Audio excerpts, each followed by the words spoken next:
Yes. Okay, thank you everyone. So we have a little bit of time to have a group discussion on questions that we draft from your comments when we send the form for feedback. Donc, on a élaboré des questions à discuter en grand groupe selon votre rétroaction, vos commentaires dans la publication d'intérêt. Donc, on va en discuter un peu ensemble. On va aussi prendre des notes, nous, pour se rappeler de ça. Je vous rappelle aussi que cet après-midi, il y a les discussions de petits groupes. Il y a des sujets prédéterminés, mais n'hésitez pas à en proposer d'autres. Si vous voulez, il y a de la place pour 1 ou 2 groupes de plus sur d'autres sujets. So we are going to take some lighting notes just so that we have an idea of, we can go back with your ideas and make something of it at one point. As you know, there are small groups discussion in the afternoon with subjects, but there are room for 1 or 2 others that are open from your feedback. So here are the questions, or can we have them in big? Yes, okay, thank you. Yeah.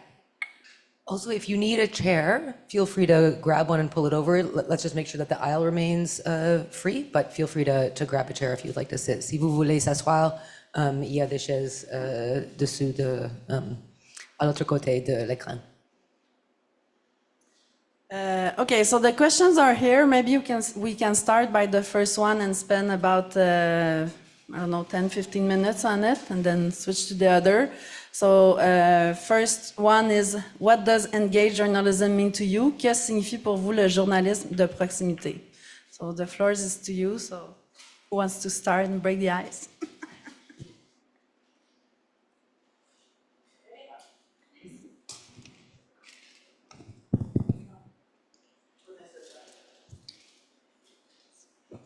Le journalisme de proximité, c'est quelque chose qui est près des préoccupations des gens. C'est simple que ça.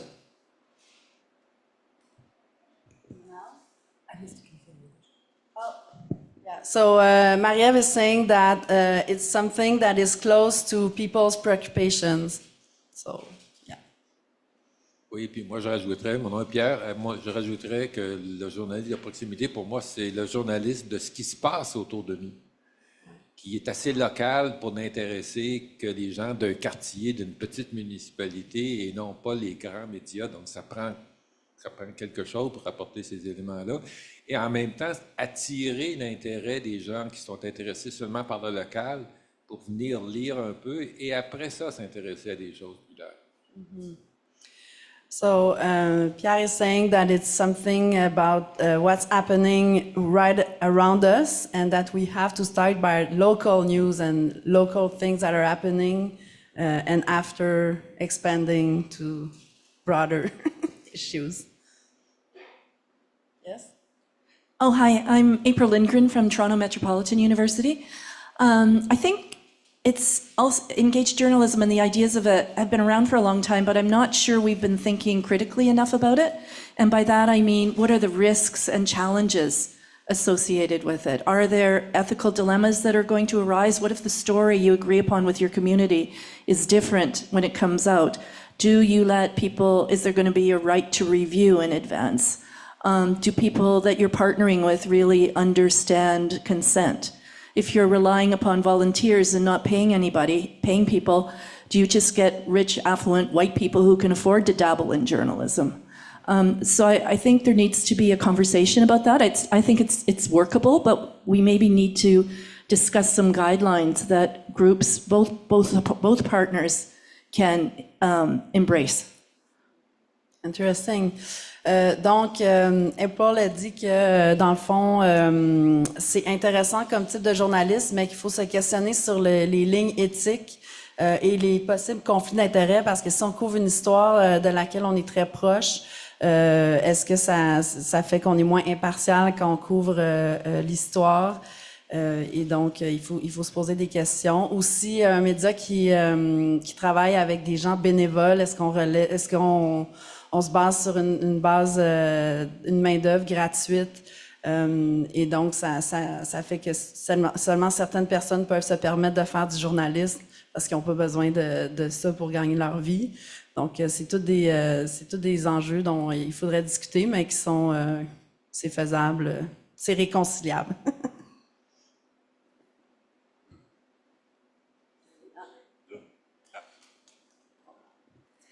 Hi, thanks. When I think of engaged journalism, I think of consideration of process and reevaluating what that process might be, especially in consideration of transparency, how we share our process as journalists or community journalists or whatnot in sharing that story. Because I think we often make the assumption that people reading a story understand what's happening in a newsroom or even happening at a local publication. And I think that engaged journalism allows that discussion to be more open so people can be smarter and better informed on what they read. Oh, Meg Wilcox from Mount Royal University, sorry. Donc, on dit ici que dans le fond, il faut,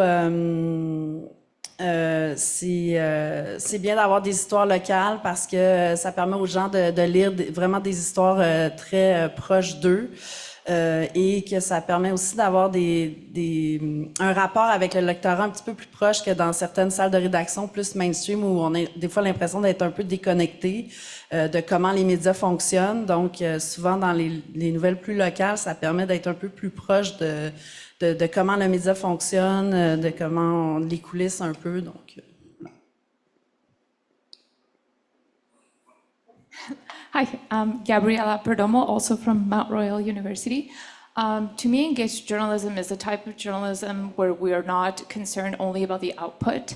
The story is not the end or the end goal, but where we genuinely care about how our stories and our shared stories might actually have an impact on the particular community that we're working with or alongside, in the sense that we genuinely care about their well-being. It's not just about extracting a story. That's a very good point. Donc, Gabriella dit que, dans le fond, l'histoire, c'est pas nécessairement juste le seul objectif quand on fait du journalisme de proximité. C'est aussi tout le processus à travers lequel on passe pour se rapprocher des gens à qui on parle.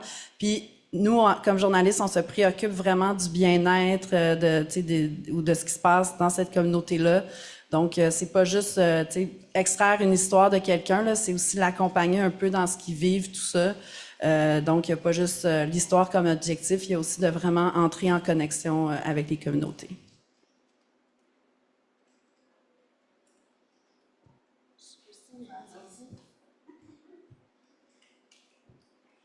Mine actually plays off hers a bit. I was going to say a bit of a reciprocal element, but also a responsibility. You know, like you feel a responsibility to the community that you're working with as well. It's not just a story.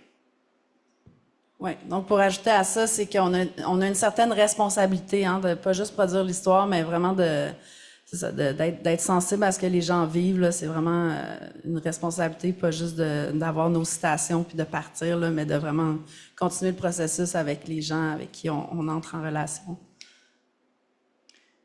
I'm Elise Stolte with CBC Calgary, and I'd say, speaking from somebody who works out of a mainstream newsroom, for me, engaged journalism means that we've reached a point in connection and in allowing meaningful participation where we let ourselves be changed by what we hear. It's not just about including your voice, but actually being open and noticing that it's made a difference to who I am and how I approach the story.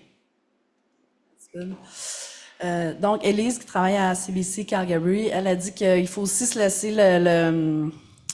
le droit, ou en tout cas, il faut aussi... tu sais, c'est des histoires qui changent la vie des gens, mais ça nous change nous aussi, comme journalistes. Hein, on est des journalistes, mais on est aussi des humains. C'est correct aussi de se laisser... de se connecter aux histoires, puis que ça nous change aussi comme être humain, comme façon d'être journaliste quand on s'implique dans nos histoires. Je peux pas faire, à partir des 3 ou 4 dernières interventions, je peux pas faire autrement que de réfléchir sur le titre Engaged Journalism versus Journal de proximité. C'est pas très satisfaisant. On dirait que proximité, je comprends que proximité peut avoir un sens beaucoup plus large de on est proches ensemble, mais en général, ça fait plus appel à c'est dans ton coin, là, proximité. Ah, c'est pas satisfaisant d'être dans ça, puis je trouve ça déplorable. Comment vous auriez traduit Je ça? sais pas, c'est ça, Ben, je c'est cherche ça. moi aussi, là. Ça fait 6 mois qu'on cherche, nous, fait que... Moi, j'étais rendue à journalisme impliqué, mais ça aussi, c'est tendancieux. Ben, c'est un peu ce que je disais dans mon introduction, là, c'est que tous ces termes-là en français, c'est hyper péjoratif. Tu sais, moi, je le sais, là, je défends ça à pivot depuis 10 ans, là, qu'on dit que je fais du journalisme engagé, donc je suis pas crédible parce que mes journalistes sont des militants, puis c'est pas ça, tu sais. Non, c'est ça. Donc, c'est pour ça que j'étais rendue à journalisme impliqué, mais non, ça non plus, Mais c'est pas ça- satisfaisant. C'est ça, c'est vraiment pas facile, honnêtement, là, mais je vous comprends. Je moi non plus. sympathise Ouais. avec tes... So for English folks, we're talking about the fact that the French translation is not really satisfying, and honestly, it's really hard to translate. I've been at it for months, and it's like, because it's so pejorative in English to say that you're engaged because you're associated with being an activist and so not credible. Especially in the Quebec context, I feel like in the English media sphere, there are more, like my outlet, Pivot, is like quite progressive and quite transparent in our editorial line. In the rest of Canada, there are many outlets like us, and so we connect with them. But in Quebec, I still feel like, I'm invited to a lot of panels to defend this position, to say that my outlet is credible, and it's very annoying, but...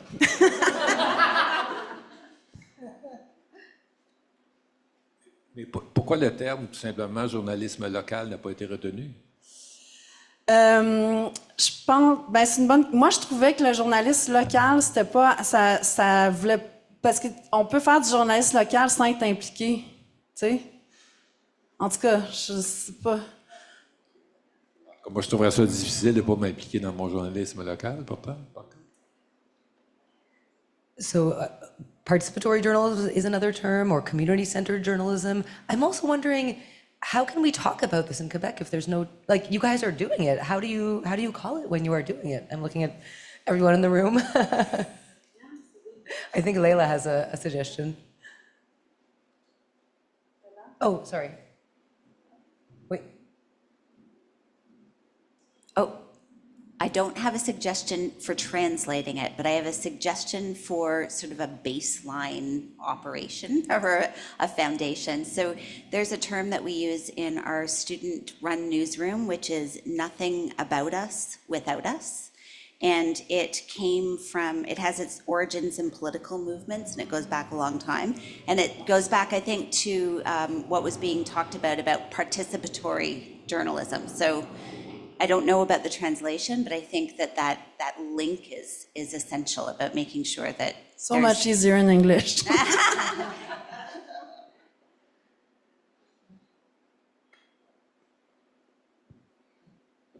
Hello, it's me again.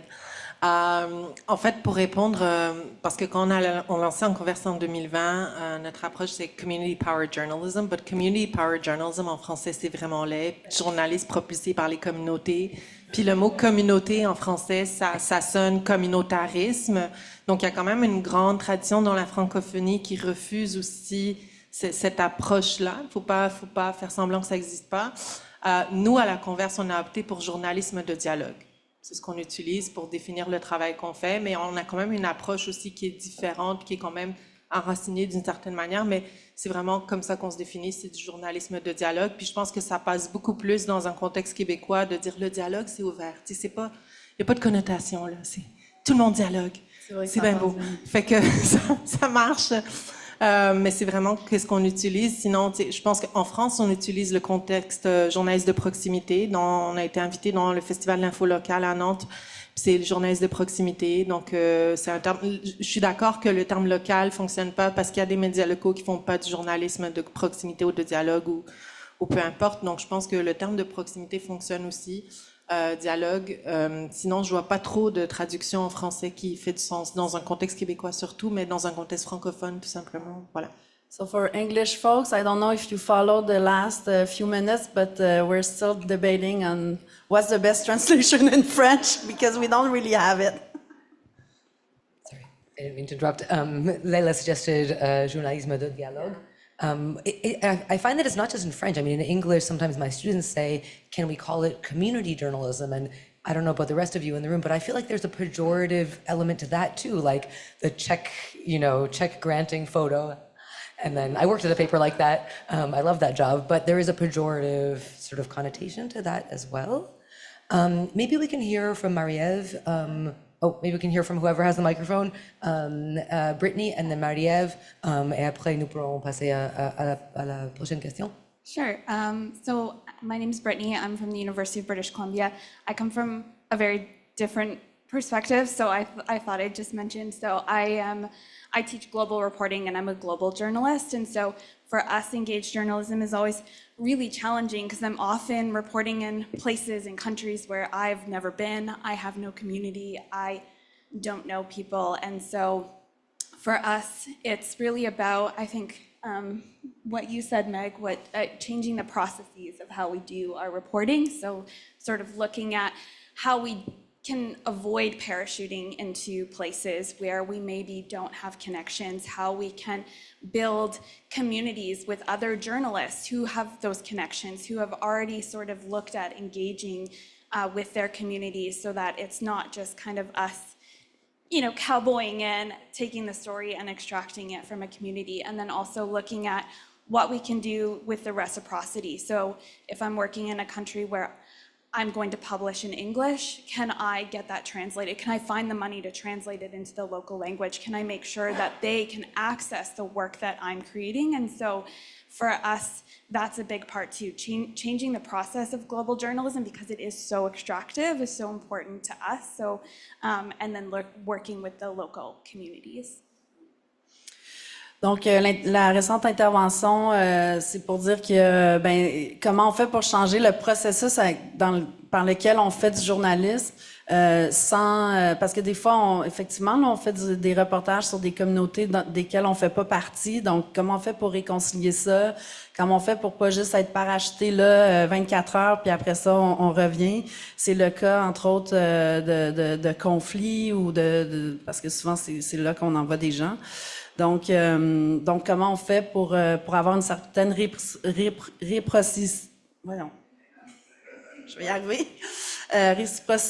quand on fait nos histoires. Donc, c'est ça. Donc, plus travailler avec les médias, les communautés locales. Et puis, c'est ça. Moi, je trouve que c'est très challengeant, surtout à Montréal, depuis qu'il n'y en a plus. Moi, j'ai commencé ma carrière à Transcontinental.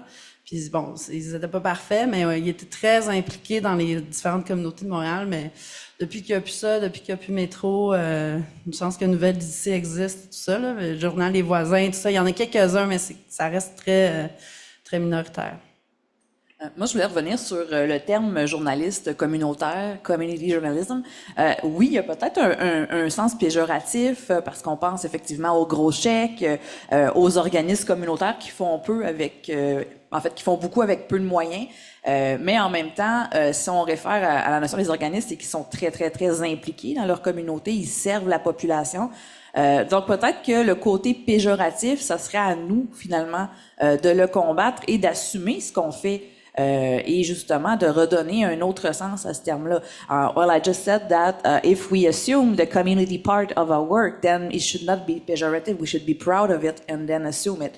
Il y a aussi le terme journaliste d'immersion quand on parle d'être dans une communauté, mais ça fait beaucoup plus référence à de l'enquête la plupart du temps. Par exemple, je me mets dans la peau d'un agent de police pendant 3 semaines, c'est de l'immersion, alors que quand on prend le temps d'être impliqué dans une communauté, c'est beaucoup plus que ça. Maybe let's hear from Karine, and then there are many. So I'm wondering if we want to move on to some of the questions that we have on the list are kind of vague, but kind of jumping off what April said. I was wondering if we want to talk about what are the challenges of doing this kind of journalism. I also don't want to cut off the discussion of translation, which is a topic I'm fascinated by. So maybe I'll try to introduce, feel free to talk about what is engaged journalism and or what are some of the challenges. Alors peut-être que nous pouvons parler un peu plus sur les définitions et la traduction, mais aussi quels sont les défis de faire le journalisme de proximité. We had some questions. I'm just... Sorry, Doug. Oh, hi. Maybe this will bridge the two, but these conversations about labeling different types of journalism makes me think that, like the similar debate happens with solutions journalism, engaged journalism. Maybe what we should be talking about is what is good journalism that responds to the needs of its community and serves the interests of the community. And even when it comes to activism, I mean, I think we just fool ourselves and say that we're not activists as journalists, because when I wrote a story that I thought was exposing wrongdoing, I was putting the story out there because I was hoping something would come of it because I'm serving the interests of my community. So it seems to me we can transcend these problems of labels by agreeing upon what does good journalism do, quality journalism do. So I'll just throw that out there as, I don't know if it helps. Ouais, c'est un bon pont. Donc, dans le fond, Paul a dit qu'au lieu d'essayer de mettre une étiquette sur le type de journaliste qu'on fait, on peut juste se dire comment on fait du bon journaliste. Tu sais? Donc, parce que c'est vrai qu'on n'est peut-être pas obligé de mettre une étiquette. Puis, elle a raison, là, on est un peu dans on est engagé quand même là, tu sais, dans ce qu'on fait. Donc, Oui, et puis je voulais juste rebondir par rapport à ce que disait Marie-Ève tout à l'heure, et puis la discussion autour de community journalism ou journalisme de communauté ou communautaire. En fait, les chèques, les photos de chèques ou les photos de dîner, Facebook est là maintenant pour ça. Donc, on n'a plus besoin de faire ça. Les gens attendent autre chose et ils ne vont pas aller consulter un journal local de proximité pour voir ça, parce que les médias sociaux sont là pour de toute façon, même s'ils voulaient le faire, ils ne peuvent plus, car Meta bannit les nouvelles. Donc, je pense qu'en fait, community journalism, we should claim that back as well. The way, you know, I just mentioned that we should claim citizen journalism as being like a beautiful word, you know, and not a beautiful label, and not like something that might be done by, you know, people in their basement. I think we just need to claim those words back.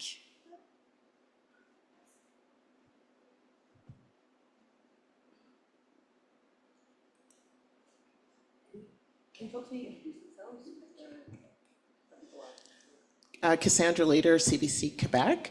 One of the challenges of engaged journalism, and just to jump off on, maybe it's on us to own the term, is convincing our own internal communities, that's our newsrooms, that engaged journalism is just as important as any other type of journalism. Elise and I just had a conversation this morning about, you know, often feeling like we're working in silos, or any work that we produce is a special project. And how do we integrate that work into the newsroom so that it's just part of the common workflow, and it's not seen as the satellite journalism that we're doing off in the corner, and we pop our heads out every once in a while, and people are interested in it, and then they go back to the more important news stories. So I really like the idea of just calling it good journalism, because we often hear from our audiences that, you know, they prefer stories that are where their communities are represented, or that there's personal stories or POVs. They're not to put down any other type of journalism, but they're not looking forward to, you know, the latest police arrest that morning. So yeah, that's all I wanted to say. Thank you. Donc, Cassandra, qui travaille à CBC Québec, elle dit que c'est effectivement là, il faut parler de bons journalistes, puis que les histoires dans lesquelles les gens se sentent représentés sont toujours les histoires qui fonctionnent bien puis qui circulent. Moi, je le constate aussi à Pivot. Nous, on a une salle de nouvelles là, accessible à nos abonnés qui peuvent proposer des sujets, puis quand il y a beaucoup de votes sur un sujet, il y a un journaliste qui le prend puis qui fait un sujet. Puis c'est vraiment des articles qui fonctionnent hyper bien parce que ça vient des gens. C'est vraiment très grassroots, très terrain. Donc, on devrait faire ça. Puis aussi, on devrait aussi plus travailler ensemble avec des communautés, mais aussi avec peut-être d'autres journalistes, d'autres salles de nouvelles. C'est pour ça qu'on organise la journée d'aujourd'hui. Are you telling me there's no word for grassroots in French either? No, there is. To what Cassandra said, when I teach journalism, I try to say, this is the normal way of doing journalism. We're going to learn about our communities first. We're going to ask them what information they need and want from journalists. And I've definitely had students at the end of the semester say, thanks, this was great. I really enjoyed learning this. Too bad I'm never going to use it in my life. And so I also look to, all the newsroom managers and like I try to convince my students, even if it's not a huge project, you can do it kind of in a smaller way. But that's also partly why I think maybe it does need a name, maybe calling it good journalism. Everyone's like, I'm doing good journalism. I'm a journalist. I'm doing good journalism. I was a journalist. I worked at a wonderful little daily newsroom in southwestern Ontario that no longer exists. We did great journalism. We never, ever asked the community what they wanted us to report on. That seemed like it would be a crazy thing to do. Now I look back on that and I'm a little shocked by the hubris of me as a 25-year-old moving to a new community, right? So that's why I wonder if having a term for it is helpful. But also I wonder what are some of the challenges. Oh, now I said a lot of things in French. Je vais essayer de faire mes propres traductions. J'essaie d'apprendre le français, you guys. C'est pas trop facile. Je crois que peut-être on doit avoir un mot ou un terme pour le engaged journalism. J'avais des étudiants qui ont dit, OK, merci de m'avoir enseigné ça, mais je vais pas le faire dans la vie.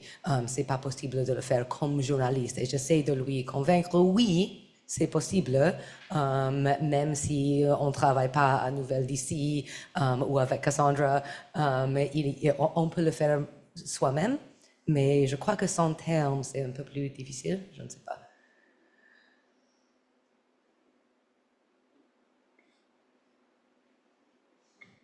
Hi, it's Debbie, also at CBC. One of the things in terms of challenges that I think is there's opportunity in it is what is the relationship after the story. So whether you're a smaller organization or if you're a larger newsroom, how do you maintain relationship over time? What's the expectation of the person or the community group you've been in dialogue with? And what can you realistically do in terms of keeping that relationship going? So there's physical resource attached to that, being a person, but there's also time. So how do you, instead of it being the extraction where you're like, okay, I parachute in and I'm out, how do we maintain our relationship and what does that look like? So I've seen that as being certainly a challenge for us. Donc, un des défis aussi, c'est de maintenir la relation après l'histoire. Est-ce qu'on continue de suivre le dossier? Puis ça demande des ressources aussi. Donc, c'est pas toujours évident. Puis en même temps, ça fait... Moi, je pense, I think that is also coming from like an old way of doing journalism.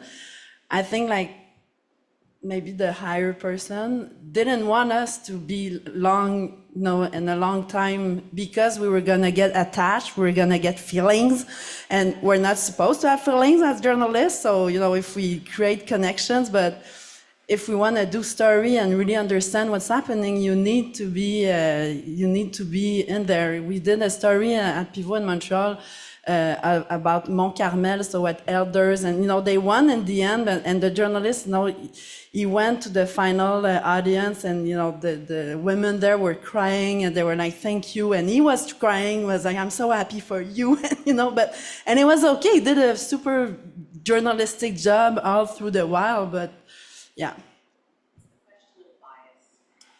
Yeah, for sure.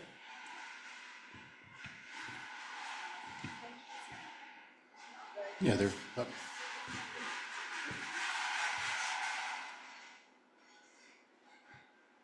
C'est encore, ouais.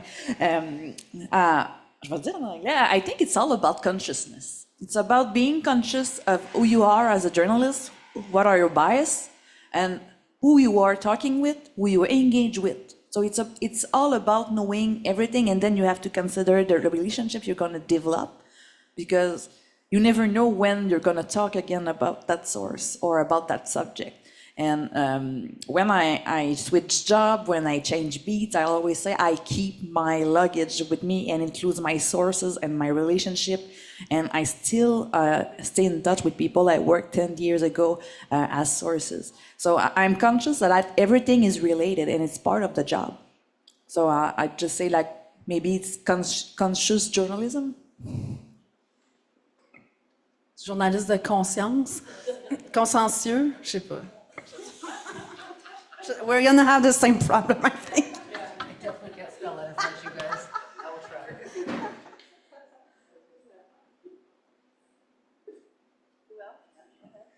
Christine Crowther, I'm with Carleton University. First of all, thank you for doing this today, it's amazing. I think to go back to April's point and some of the things that we've been talking about, when we talk about good journalism or quality journalism, I think there's a lot of baggage, as you were just saying, that we can leave behind. But I think one thing that I would like to see us move forward, whether it's in professional newsrooms or whether it's in citizen newsrooms, is this process and this commitment to fact-based storytelling and this transparent process of gathering those facts. And I think that's where that responsibility to each other as members of communities becomes really important. Donc, l'intervention, c'est que même si on est impliqué dans nos histoires, il faut quand même toujours se baser sur les faits. Puis ça reste quand même un processus très transparent qu'on doit faire, même si on est très impliqué dans nos histoires. Again, Gabriella from Mount Royal University. I think this relates well to what I was going to say, which is one of my challenges teaching my students a community-centered journalism course is that sometimes when we do this needs assessment from the community, and some of them raise the issue that they didn't know how to deal with some of the requests or the concerns that came up because they felt that the community was asking us to do PR for them. So I'm just posing this out there as a challenge that I've had to deal with in my class. It's very interesting, and it is a challenge. We have it a lot at Pivot, and we always question how to do this. Donc, c'est comment on fait pour parler des communautés. Il y a des communautés qui veulent qu'on parle d'elles comme elles voudraient, mais nous, on a aussi un travail de journaliste à faire. Donc, comment on fait pour aussi maintenir la relation, puisqu'on pourrait perdre aussi des sources qui diraient, ben, vous avez mal fait, vous m'avez mal cité, tout ça. Donc, comment réconcilier? On n'est pas là pour être les PR des relationnistes de presse, des communautés, mais en même temps, c'est ça, il faut qu'il y ait une ligne à garder, là. So we have about 10 minutes left. Let's solve these problems in the next 10 minutes. We'll continue the conversation after lunch, but I wonder what are some of the solutions? What are some of the things that you're doing that are working that we can all kind of take away? Maybe I'll let you do that. Donc, on a 10 minutes pour régler tous ces problèmes-là. Donc, non, mais en fait, on voulait aussi vous entendre. Est-ce qu'il y a des solutions? Avez-vous des pistes de réflexion sur comment on pourrait rendre ce type de journalisme-là plus, je sais pas, plus accepté, ou en tout cas, comment on pourrait le faire plus? J'ai quelques pensées. Je suis ici. Hi, Brent Jolly with the Canadian Association of Journalists. I think just a couple disjointed thoughts. One, I think we need to really think about how we operationalize our ethical practices. I think, when we talk about going into communities and participating, or observing, and this sort of line and fine line that we walk, I think it's important not only to understand what our own ethical circumference is, but also to explain that to those who we're covering. Otherwise, we get into this situation of, are you doing PR? Are you doing, whatever you're doing? And the other thing I think of is, how do we think of the role of journalism as an ongoing process? It's not just an atomized one story. You build up sources, you do a follow-up, and I think that's something our industry, through all the trials and tribulations, has really gotten away from, is doing follow-up stories and staying in touch with your sources and finding out when you need to go back and when there's enough material there, and to be honest with your sources to say, like, this is what I'm facing as a limitation in my neck of the woods or in my craft. Can you find out more? Can you help show me more in order to help facilitate that process? Yeah, interesting.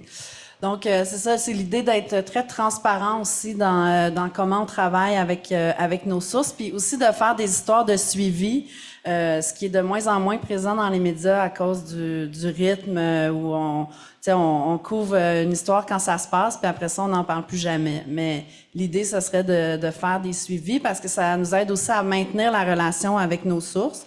Mais il faut aussi qu'on définisse les lignes éthiques, nos limitations comme journalistes. Puis ça, ben, on peut aussi être transparent avec nos sources en leur disant, ben voici comment je travaille, c'est ça l'éthique que j'ai. Donc, être plus en dialogue justement avec les communautés pour leur expliquer c'est quoi un peu notre travail puis comment on fonctionne. It's my turn? OK, oui, merci. Micro. Hélène Cloutier, anciennement de l'Université de Montréal, actuellement depuis une semaine graduée d'une formation de journaliste citoyenne. Hein? So I'm getting all mixed up. To me, I'm reacting, when you go into a community, comme journaliste citoyen, I'm not going into it, I'm a member of it. It's different. And when you're talking about maintaining the sources, don't worry about a thing, I'm going to meet her at IGA, you know? So it's becoming a little confusing for me because I was trained as being very objective in everything you could desire. But now this is quite a challenge, this idea of doing this journalisme citoyen, citizen journalism, you say, in English? And that is quite a challenge. That's all I have to say for now. I'd like to add something about Ellen's comment. The fact is, in Nouvelle DC, so we have a team of citizen journalists, but we also have a team of professional journalists. And so when there are like some bias that could be possible because, you know, Ellen is meeting sources at IGA or could be friend with, we have those talks. And if a citizen has a great idea but is too close to the topics, we just like give that story to somebody else, be it a citizen journalist or who doesn't know the source, or a professional. And professionals are working also, we have like a couple of projects in the works right now where they are working in tandem, with a professional. And the fact is, it's not like just the professional bringing something to the citizen journalist. It's like the citizen journalist also like open the eyes or like, you know, like just share something of great value. And with that, you know, what we are trying to build is a hybrid newsroom where citizens, by collaborating with professionals, you know, learn from them, but, you know, the professional learn from the citizens as well.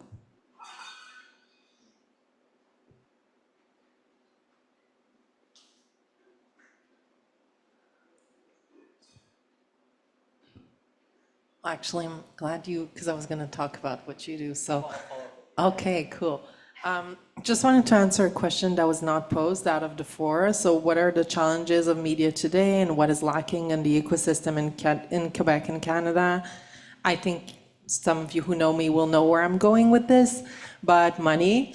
If we want to produce this kind of journalism, like in Quebec, we're very few. There's La Converse, there's Pivot, there's Rover, and we're always, all three of us, invited at all the same panels. It's great, we're happy, but it'd be great if all three of us could be funded normally, such as City Bureau, who just got, I get recently $10 million to do really great engaged journalism. So, you know, $10 million for us, that's my pitch.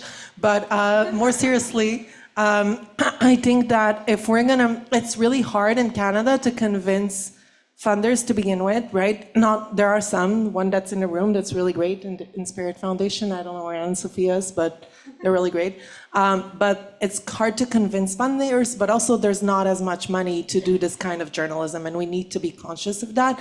And it's really a big shame because a lot of money is being invested in legacy media. Meanwhile, this kind of journalism, and I do think it is just journalism, if you ask me, but it's not the same it's not practiced in the same ways all over Canada. So this kind of journalism is practiced in other specific ways when it comes to media that have it at its mission, and it's different when you have another media whose mission may not be to engage with communities. And I'll speak for us, that's part of our mission, it's to serve audience, right? So if we want this to work in Canada and in Quebec as well, right? Well, we need to talk about that. Just wanted to mention that. Oui, donc un des défis, hein, le capitalisme, non, non, mais en fait, non, mais je dirais l'argent, puis c'est vrai, c'est toujours un challenge pour toutes les salles de presse, mais surtout pour les petits médias, surtout que c'est vrai qu'il y a des programmes pour nous aider, mais c'est beaucoup de travail, il faut remplir des demandes de subventions qui durent juste 1 an, qu'on ne sait pas s'ils vont être renouvelés, s'il y a un changement de gouvernement non plus, donc c'est toujours... C'est beaucoup de travail pour nous. On le fait parce qu'on n'a pas le choix si on veut survivre, mais ce serait bien d'être financé à la mission, juste pour faire ce qu'on fait déjà. Hey everybody, Max from City Bureau. So happy to be here with all of you, hearing how this conversation is going. In the States, part of the impetus for all of the funding that is now being poured into local news is a real sense of gap, right? It's all of these communities where either historically there never was any news or places where local newsrooms have shut down, and it's catalyzed people who might never have thought of themselves as journalism funders to invest in that work. A couple things that I can share either afterwards over email. City Bureau publishes our community engagement guidelines. It was an opportunity for our team to think about what we do, what we don't do, how we think about our role within Chicago and in other cities where we do our work. And beyond engagement journalism, we want to make sure that we are sharing the power that we have. So journalists, sometimes this gets lost in all of the conversations about business models and about failing newsrooms and things like that. But if we pick up the phone, local government officials will answer our calls. And that doesn't happen for a lot of residents. And what we see our role as in Chicago and in other cities that we work in is to make sure that we're sharing those skills, those practices, equipping residents so that they can commit acts of journalism as they're trying to navigate their own cities. When you're looking for information about how to get access to food or information about your rent or healthcare, that's journalism. And we want to make sure that more people have those skills, have those resources, and are supported by a community of practice within their cities to do that work. And then lastly, we have all of our work categorized around impact pillars. So we're gathering data every time we do reporting, not just about page views, but about the ways that our work influences the people who are participating in it, tracking both the positives and the negatives. So if somebody writes in afterwards and says, you really got my story wrong, or I don't feel like you accurately told what happens in my neighborhood, we're documenting that and making sure that we do a better job next time. Donc, en fait, vous pouvez aller voir les ressources de City Bureau, puis ils ont plein de trucs à dire. Non, c'est une blague. Si je traduis rapidement, City Bureau a plein de ressources, puis dans le fond, ce qu'on dit, c'est que savoir ce qui se passe avec nos loyers, savoir où aller se faire soigner, tout ça, ça aussi, c'est du journalisme qui dessert les communautés. Donc. We're almost out of time, and I see lots of other hands. I just want to quickly say City Bureau is doing amazing work. Max is doing amazing work with the documenters. What's that expression? Imitation is the sincerest form of flattery. We're trying to bring some of the work that they're doing to Canada. We are bringing some of the work that they're doing with Clément and Sarah, who are in the room, and working with the Green Line in Toronto on a small pilot project. And if folks are interested in doing some of that elsewhere in Canada, I would love to chat with you as well. I'm seeing so many hands. Let's hear from Andre, and I'm not sure who you are, but you were jumping up and down with your hand. Let's hear from you, and then there's not enough time to discuss any of these things over the course of this day, so this is just the beginning. So once we hear from Andre and this person at the front, we'll wrap up for lunch. I'm Andre Goulet with Harbinger Media Network, the podcast community, and Unrigged, the progressive Canadian journalism community. And just checking out Max's organization's website, it's described as civic journalism. So when we're talking about the language for how we talk about our work, I always think of it in terms of community, but civic is a really key word as well. Mm-hmm. So thank you to an American perspective for maybe bringing that in. Alors c'est le mot civique pour expliquer notre... C'est intéressant. Oui. J'avais jamais pensé à ça. Les Franco, vous pensez quoi de ça? Journaliste civique?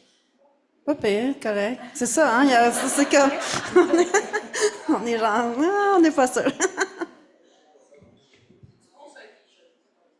Ouais, c'est ça. Ça peut se mettre sur une pin. I'll be quick, I promise, OK? Je vais y aller en français, mais moi, je pense qu'au niveau des défis, ce qui, je pense, devrait être très important ici, et je parlerai de manière assez générale, c'est-à-dire dans les facultés, dans les rédactions, ce serait sincèrement d'insister davantage sur l'importance d'être à l'écoute. Et c'est un peu ça, la proximité, qu'on aime ou pas ce mot-là. Et je dirais là-dessus, pas une écoute artificielle, pas faire semblant d'être à l'écoute. La proximité, malheureusement, parfois, je dis bien parfois, dans les salles de nouvelles, c'est synonyme de statistique. Il y a des cycles là-dedans. J'ai travaillé pendant près de 30 ans à Radio-Canada, plus de 30 ans même, et je vous dirais, et je ne sais pas si je devrais, en fait, je ne sais même pas si je devrais le dire, mais quand je parle de cycle, après un certain nombre d'années, le mot, l'expression journalisme de proximité revient. C'est une saveur qui revient continuellement au fil des ans, depuis, je vous dirais, à peu près 20-25 ans. Et ça correspond toujours à des périodes de renouvellement de licence du CRTC. Et quand on demande, ben, c'est quoi pour vous le journalisme de proximité? Ah, c'est important d'entendre les gens. Allez, quand vous débarquez quelque part, ramenez-nous des témoignages. Et ça se résume très souvent en vox pop. Et ça, pour moi, c'est de la fausse proximité. Et c'est pour ça que je dis qu'on a fini par oublier c'était quoi la proximité. Parce que la proximité, c'est aussi tout passe par le storytelling. Hein? It's all about storytelling, je pense. Et il faut insister là-dessus. Il faut insister là-dessus. Et donc, je reviens sur l'importance d'insister davantage, d'être à l'écoute, que ce soit au niveau des étudiants, des journalistes qui sont en formation, dans les entreprises de presse. Voilà. I'll let you translate, please. Yeah. Well, no, but it's mostly the... Oui. Oh, je m'excuse. Marc Godbout, journaliste de carrière, plus de 30 ans, principalement à Radio-Canada. J'ai travaillé un peu partout au Canada. Voilà, je vais m'arrêter là-dessus. So Marc Godbout was telling us that the importance of listening and actively listening, not superficially doing it by doing a vox pop on a trend, but really listening. And this needs to be enforced not only in newsroom, but also when you teach journalism, when you teach young journalists, to really listen is key. This was amazing. Thanks, everybody. I'm sorry to cut it off, but it's for lunch, so I assume you're okay with that. Alors, merci à tous. We have the lunches arriving behind the screen. I think there are enough lunches, but if you're here and you didn't register, maybe you can just let other folks get lunch first. And if there are lunches left over, I will invite you to have lunch. Otherwise, there's a bagel shop, there's a falafel place across the road.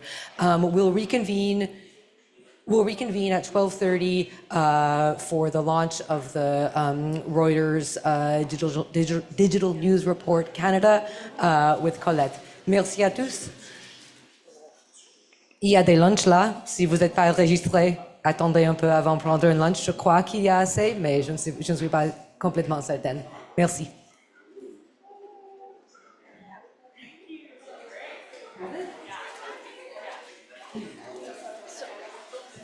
Okay, thank you again, everyone, for joining us this afternoon. We'll be closing the live stream now, but we'll keep the Zoom